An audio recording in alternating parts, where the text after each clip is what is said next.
কমলা, তুমি যদি আমাকে বিশ্বাস করে দরজা না খোলো তাহলে কিন্তু আমি দরজা ভেঙে ফেলবো কমলা। তাহলে আমিও আমার তরবারি দিয়ে তোমার মস্তক দ্বিখণ্ডিত করব।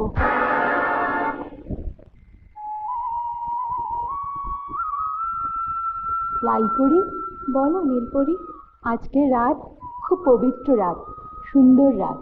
কেন? আজকের রাতে স্বামী স্ত্রীর মিলন হলে যে পুত্র সন্তান জন্ম নেবে সে হবে মহা সৌভাগ্যবান। তার কপালে থাকবে রাজটিকা, তাদের ঘরবাড়ি হিরে জহরতে ভরে থাকবে। সত্যি বলছো? সত্যি নয় তো কি। চলো, রাত ভোর হয়ে এলো, চলো।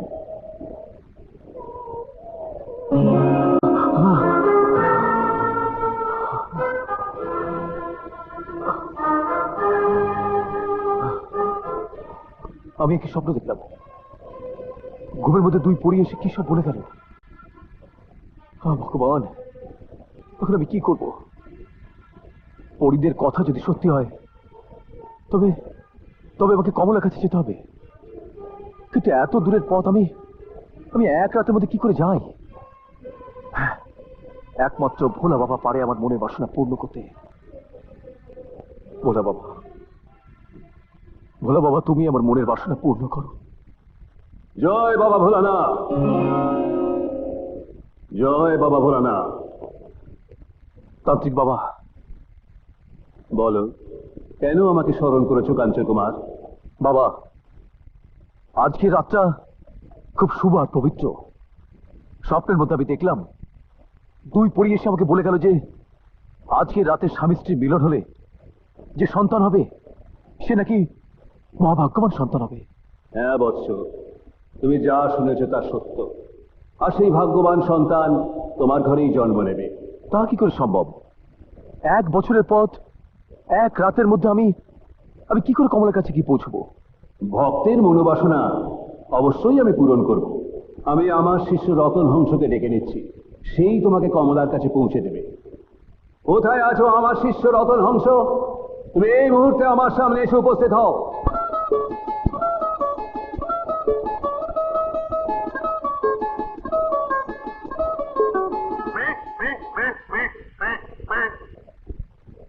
আমাকে কেন ডেকেছেন বাবা?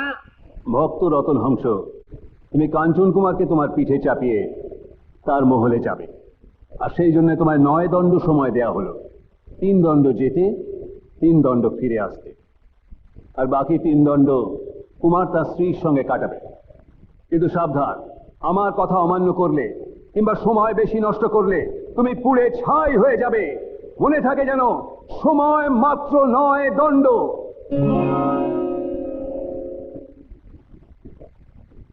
ভাই কাঞ্চন কুমার, এবার তুমি আমার পিঠে উঠে স্বপ্ন হয়ে বসো।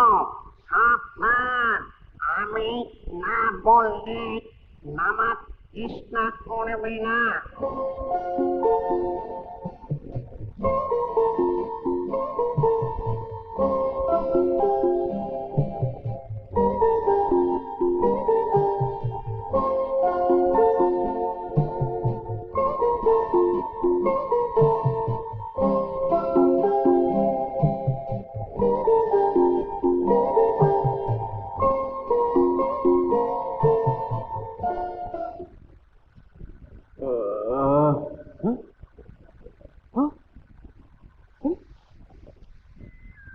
কি এত রাতে গেল কোথায়? বাইরে যাব, খুঁজে দেখবো? না বাবা, কাজ নেই। গভীর জঙ্গল, যদি ভূত প্রেত আমাকে ধরে বসে। ও বন্ধু, বন্ধু গো, তুমি আমায় গেলে কোথায় গেলে গো বান্দা?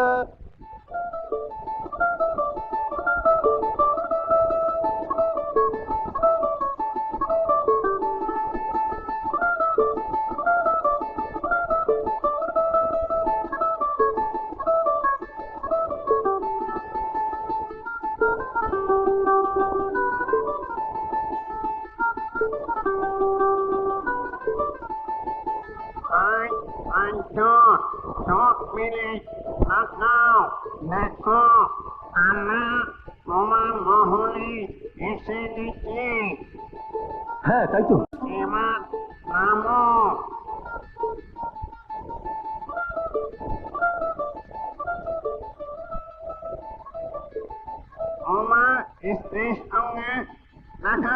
এসো। আচ্ছা ভাই, তুমি এখানে অপেক্ষা করো, আমি এক্ষুনি আসছি।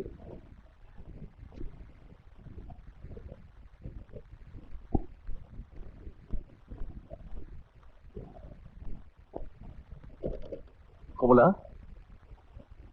কমলা, কমলা, দরজা খোলো। আমি তোমার স্বামী। কমলা, শুনতে পাচ্ছ না আমার কথা? কমলা, কমলা, আমার হাতে সময় খুব কম। দরজা খোলো কমলা, আমাকে আবার ফিরে যেতে হবে। তুমি কি আমার কণ্ঠস্বর চিনতে পারছো না? আমার স্বামী 12 বছরের জন্য বাইরে গেছে।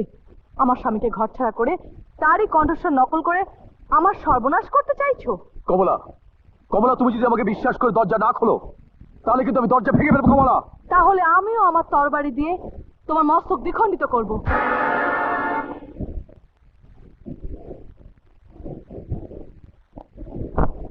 বাবা ভোলানাথ, এখন আমি কি করব? কমলা যে আমাকে বিশ্বাস করে দরজা খুলছে। জয় বাবা ভোলানাথ। আপনি, তোমার সব কথাই শুনেছি। বাবা ভোলানাথ চাইলে সব কিছুই হয়। তুমি দরজাতে বাবা ভোলানাথকে স্মরণ করে স্পর্শ করো, দরজা খুলে যাবে।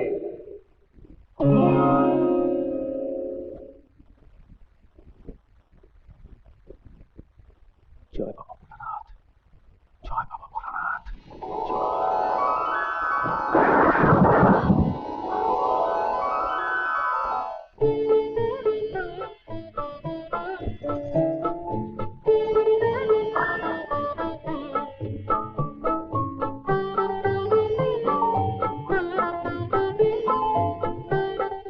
কুমার, কমলা, তুমি আমাকে ক্ষমা করো কুমার।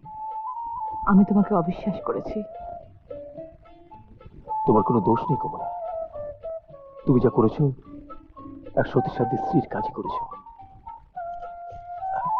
কুমার, কমলা, আমার হাতের সময় খুব কম, একটু পরে ফিরে যেতে হবে। তোমাকে আজ আমি কাছে পেতে চাই। এসো, এসো।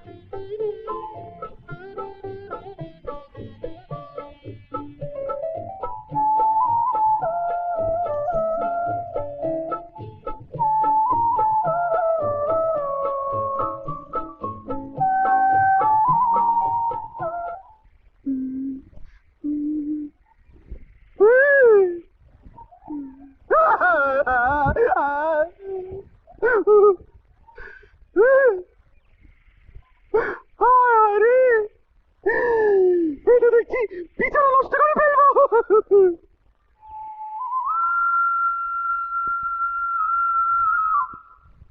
রাত প্রায় ভোর হতে চলল। এবার যে আমাকে যেতে হবে কমলা। তোমাকে ছাড়তে ইচ্ছে করছে না কুমার। কুমার, তুমি চলে এসো, সময় শেষ। আমাকে আমার পৌঁছাতে হবে।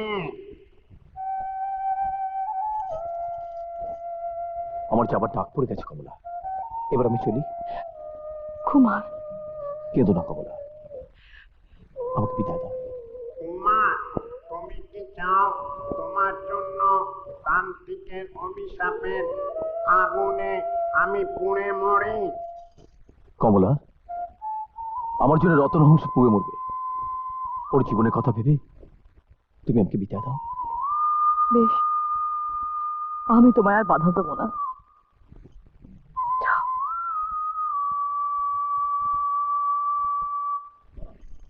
কুমার, মায়ের সঙ্গে দেখা করেছে।